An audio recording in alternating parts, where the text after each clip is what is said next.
call this meeting of the Committee of the Whole to order at 6:32. Roll call, please. Mrs. Allen, Here. Mayor Murphy, Mr. Miller, Here. Mr. Doherty, Here. Mr. Burchett, Here. Mrs. Witt, Ms. Marcus. Here. Again, I'd like to make a motion to excuse Miss Witt and Miss Murphy from this meeting, please. Roll call, please. Mr. Doherty, Yes. Mr. Miller, Yes. Mrs. Allen, Yes. Mr. Burchett, Yes. Ms. Marcus. Yes. We have the approval of the minutes for the Committee of the Whole meeting on June 27th. If there are no changes or corrections, we will approve those as they are. Hearing none, they are approved. Finance Director, do you have any? I have nothing tonight, thank you. Acting City Manager? I have nothing, ma'am. Thank you. Law Director? No, ma'am, thank you. Clerk of Council? I just wanted to let council know I will be out next week through Thursday morning at least, going to the Ohio Municipal Clerks Conference. It's right up the street in Beaver Creek, so I'll be close. And I just wanted to thank council for the opportunity to allow me to attend. That's all I have. Thank you. Anyone wishing to raise a question about any piece of legislation listed on this agenda will have 3 minutes at this time. All other topics to be addressed to council will be heard later in this meeting. Did anyone wish to speak? I'll be speaking about the military leave whenever you get to it.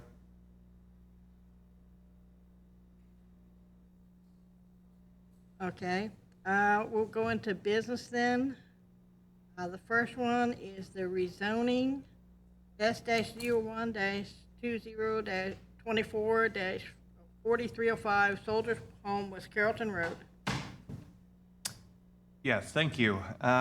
Based off the public hearing earlier at the regular council meeting, I would like to ask for legislation to be prepared for the rezoning of the property of 4305 Soldiers Home, West Carrollton Road from the Conservation District to R2, which is a single-family residence district. If there's any questions or anything I can help answer, I'd be more than glad to help answer.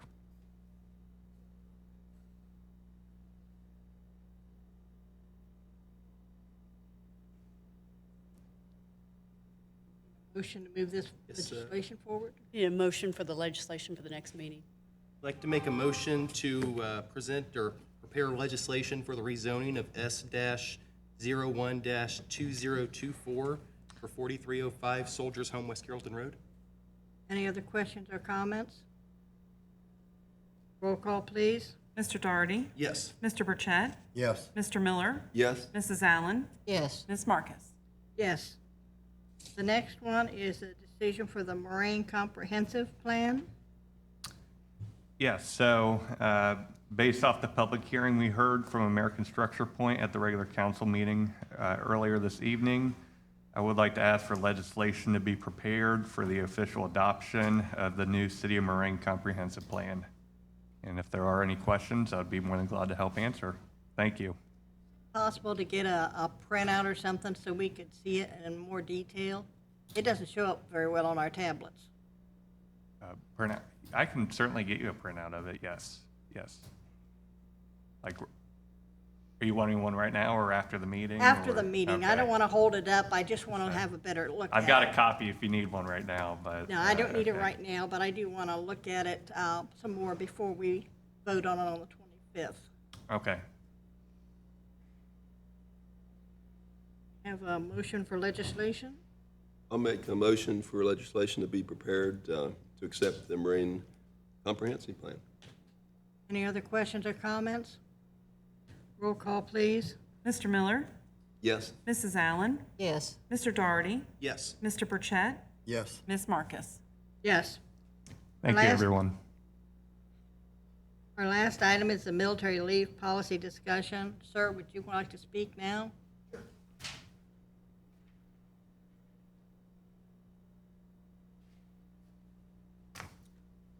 So first off, thanks for having me. My name's John Woody. I'm the president of the Firefighters Union.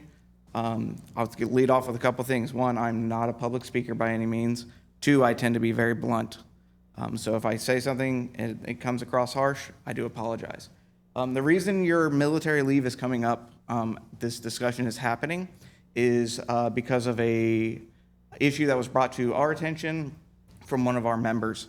He is a reservist, and through his communications through his unit, he found out that the city's military leave policy and the way it was being handled in terms of payroll specifically was not in compliance with a change made to Ohio law in 2017. That address was taken up through the chain and eventually was forwarded to HR, and it didn't quite happen the way we were hoping.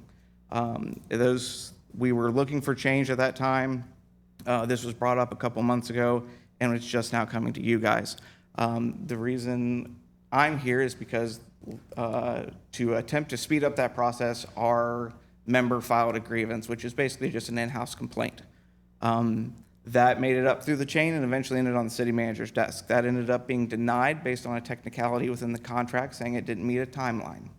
So the reason I'm here now is to urge council and at least throw the idea out there.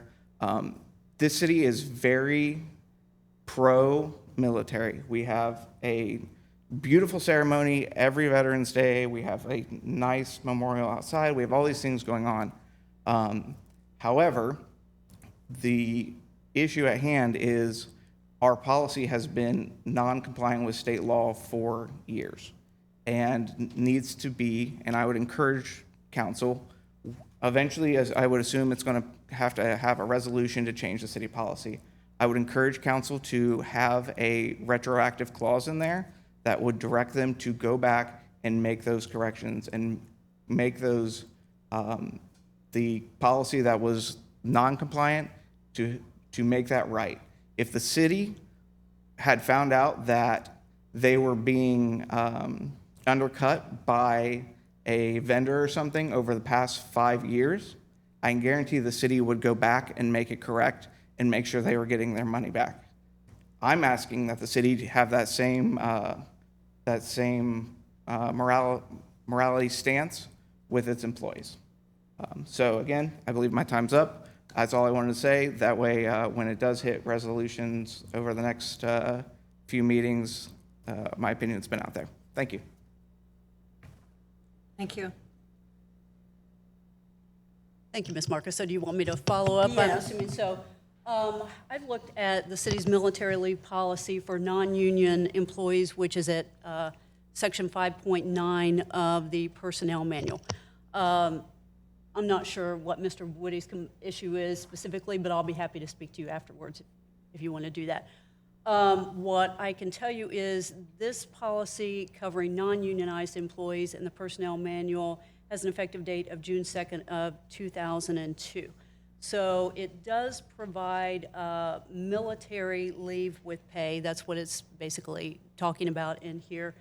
And it basically says that they are to be provided leave with pay per 1 month per calendar year. 1 month is defined in Ohio law.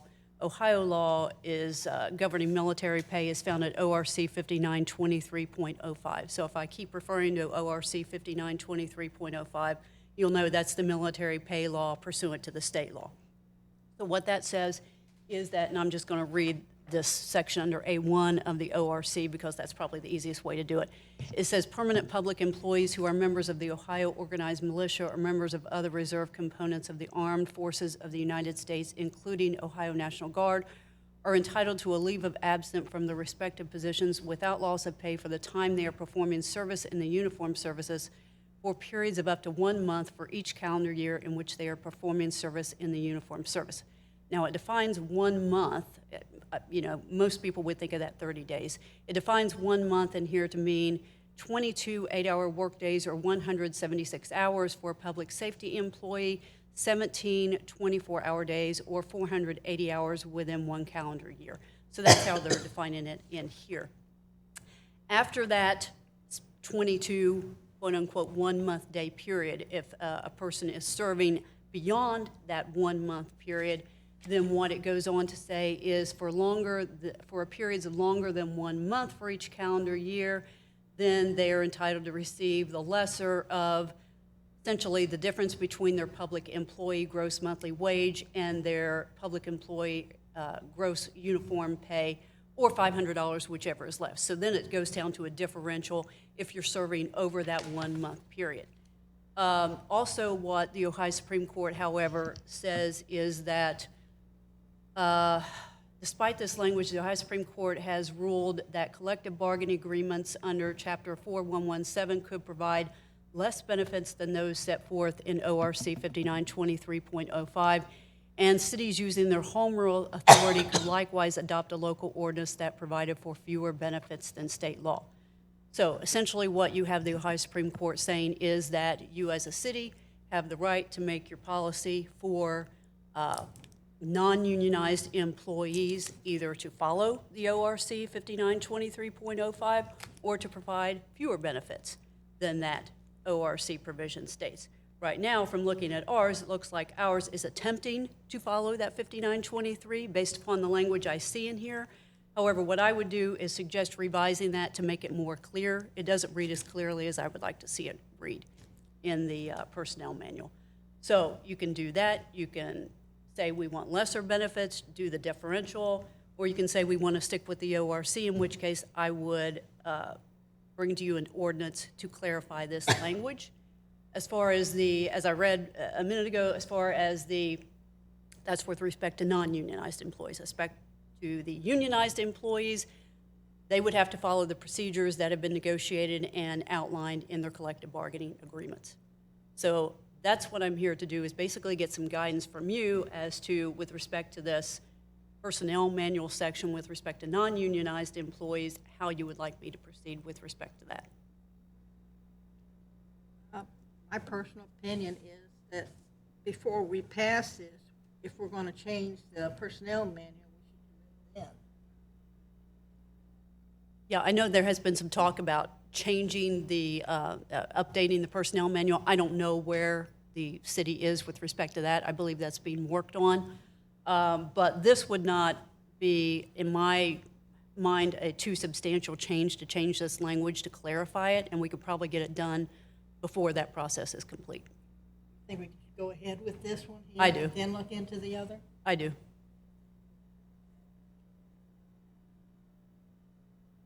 I Anybody else have a agree question? that we should try to follow the ORC and stick with their guidelines. I agree with Mike. I don't think the financial impact would be great. What are we doing tonight? Are we going ahead with this? If somebody wants to make a motion to direct me to have legislation prepared for the next meeting to update this particular section, I can do that. My question, based on what John presented tonight, is where we might be in violation with that ORC. But in your opinion, we are not at this point in Based time? upon that Ohio Supreme Court case law, because what the Supreme Court case law says is that the collective bargaining agreement and/or the council via its ordinances, and you adopt the personnel manual via its ordinance, can provide lesser provisions than the ORC does. There's also a Ohio Attorney General opinion which says, further it has been held that both chartered and non-chartered municipalities are permitted to adopt leave and payment policies that are different from and in conflict with those set forth in ORC 5923.05. There's a second appellate, which is our district, Montgomery County case, City of Dayton versus State, which says similarly municipal ordinances on military leave for employees are matters of local interest and prevail over conflicting state law. So that's what the state law is saying with respect to conflicts. I don't know what the specific issue is there. Like I said, I'm happy to talk to them about that. But from the case law I'm seeing, they're saying you can use your home rule authority to provide lesser benefits if that's what a particular municipality decides it wants to do, or it can follow the ORC if that's what it decides it wants to do. And likewise, it says with the CBAs, whatever terms that they negotiate collectively in the CBA as a whole, those are the terms that are going to govern those particular relationships with those unionized employees. You have to look at that CBA and see what they've agreed to within the CBA. I definitely want to follow the ORC plan, but I also like to know exactly what. Right, which I can follow up on. I Yeah. have no problem with that. You need a Just need a motion. motion, and I can get started on the legislation and bring that back for a first reading at the next meeting. I make a motion that the legislation be prepared following the Ohio Revised Code. Questions or comments?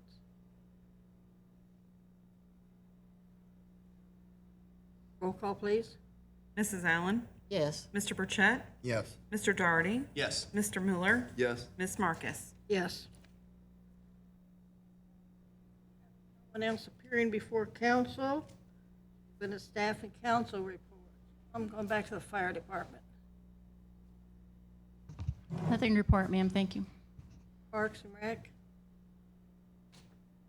I have nothing to report. Thank you. building and zoning, Nothing to report, thank you.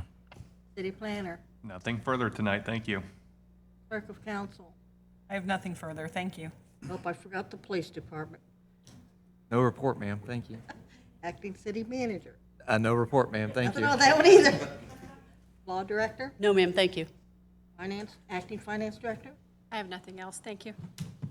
Mrs. Allen, No report, thank you. Mr. Miller, nothing further, thanks.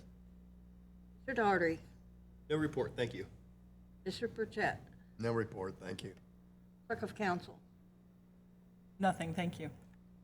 Okay, nobody has any. We have no executive session tonight, so this meeting is adjourned at 6:49.